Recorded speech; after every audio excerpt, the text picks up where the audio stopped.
All right, look, I'm going to get straight to the point. So yesterday, I was a little busy. Things happen. All right. Joe Schoen came out and said that it ain't mandatory to take a quarterback.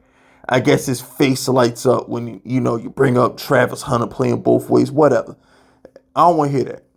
Now I get it. A lot of y'all are out here looking for any sign from Joe Schoen that you're right. Yeah, we're gonna take Abdul Carter. We're gonna take Travis Hunter. Yeah, Sanders ain't that good. You're looking for confirmation bias, and I get it. That's cool. That's fly. It's all cool in the game. I get it. But at the end of the day, I operate on facts. You know what? Handicapping sports for the last 13 years. 2011, whatever year the lockout was, the year the Giants won the Super Bowl. That's how long I've been handicapping sports. And one of the things that handicapping sports has taught me is, how do I word this? There's reality, and then there's the truth. Okay? I'm going to drop a jewel on y'all. The one thing that betting sports has taught me is there's the reality and there's the truth. What is an example of reality versus the truth? The reality of the situation is that number one seed in NFL or that number one seeded team in basketball. Oh man, this team they're 45-17. This team is good. This team is bad. They only got 10 wins on the season. That's the reality. The reality of the situation is they're the better team. And they should mop the floor with this bad team on this back-to-back. But the truth is, in the NBA, when you have a really, really good team playing a bad team on a back-to-back, they rest players, they don't care, they come out flat, and upsets tend to happen.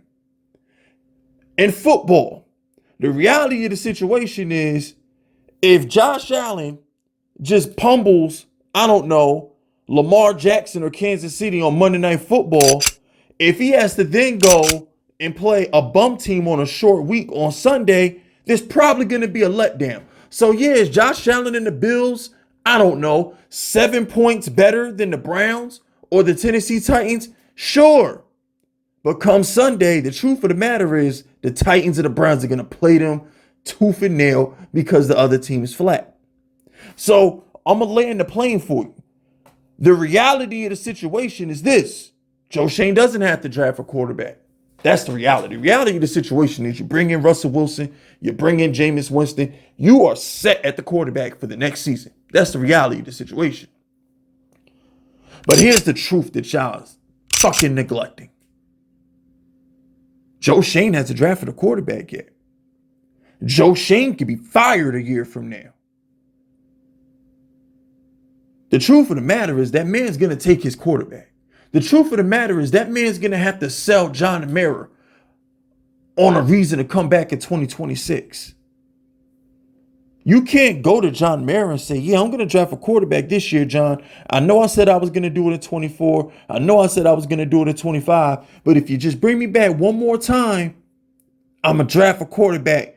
I promise you. I didn't draft him with the 6th pick. I didn't draft him with the 3rd pick. But Mr. Mara, I promise you with this 17th pick of the draft, because Russell Wilson just won us like 8 games, I will find a way to get a franchise quarterback. I know I'm a fucking incompetent and I couldn't do it at 3 and I couldn't do it at 6. But towards the later end of the draft, I promise you I'm going to take a quarterback. Are y'all fucking stupid? I mean, for real, like, are y'all fucking stupid? Do y'all think, do you use the brain that you were given? Do you use it? The reality of the situation is everything he said at that podium is correct. He doesn't have to take a quarterback. He doesn't have to pass in a generation. He don't got to do none of that. But the truth is that man's son on Hard Knocks went out and said, Dad, you only get one shot at this. You got to take your own quarterback. His own son told him that. So you mean to tell me if your own son knows you need to take a quarterback because this might be the only job you get as a general manager, you don't think Joe Schoen know that? You don't think Brian Daboll ain't sitting there like, damn, I'm really about to have this might be my only NFL head coaching job and I'm not going to get my quarterback? If this was year 1 or 2, I get it. They on the hot seat. They might not have a job next year. You think they gonna pass on a quarterback? That's the truth. Y'all gotta separate the reality from the truth. The reality of the situation is, guess what? Anthony Edwards, my man, Jalen Green, Schoen, y'all might be better than the Lakers. Y'all might be better than the Warriors. But the truth of the matter is the NBA might want that LeBron Curry matchup in the second round. So y'all ain't getting no calls over the next 2 weeks in the first round of the playoffs. You see, you got to separate the reality from the truth. And that's why a lot of y'all will always be failures at sports betting. You know why a lot of y'all suck at sports betting? There's 2 reasons why a lot of y'all suck at sports betting. Number 1, you do too many parlays. That's number 1. The only time you should be parlaying anything is if you stack the odds in your favor. What does FiskVicious mean by stacking the odds in your favor? If you're going to do a parlay, you want to make as close to even money as possible. You know why? Because it's hard to beat anything. So now you want to beat things 4 and 5 times. So if you're going to do a parlay, it needs to be in some form of a teaser. So if you're in football, you have a 3-point favorite. Try to tease that 3-point favorite. Buy enough points to get that 3-point favorite to be a 3-point dog or a 7-point dog. And then do that with 3 or 4 teams.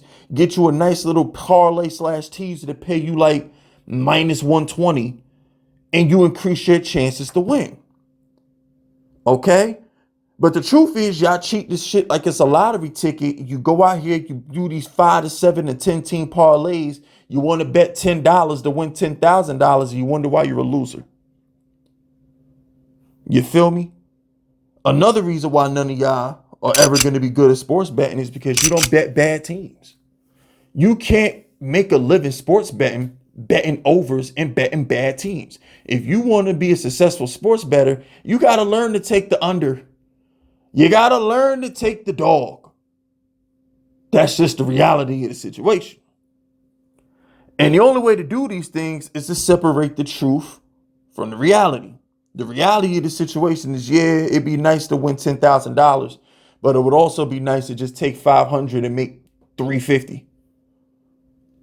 I'm going to make that 350 more than I'm going to make that 10,000. Hey, guess what? They build casinos in Vegas every day. The truth, that's the truth. The truth is they build casinos in Vegas every day. The reality of the situation is there was a lot of people that thought they was going to be the one. They thought that their bet on the favorite was going to be time that the dog didn't show up. That's the reality. Yeah, I'm going to bet LeBron, or I'm going to bet on Patrick Mahomes. How much money did Patrick Mahomes cost y'all last year?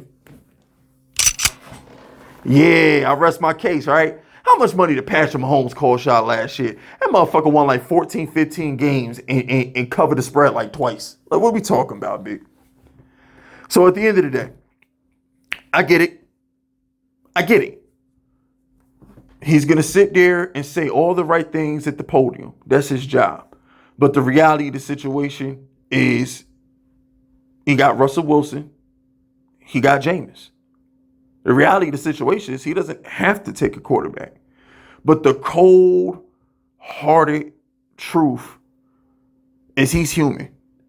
And this is his only chance at this job. And I think he wants to take a quarterback.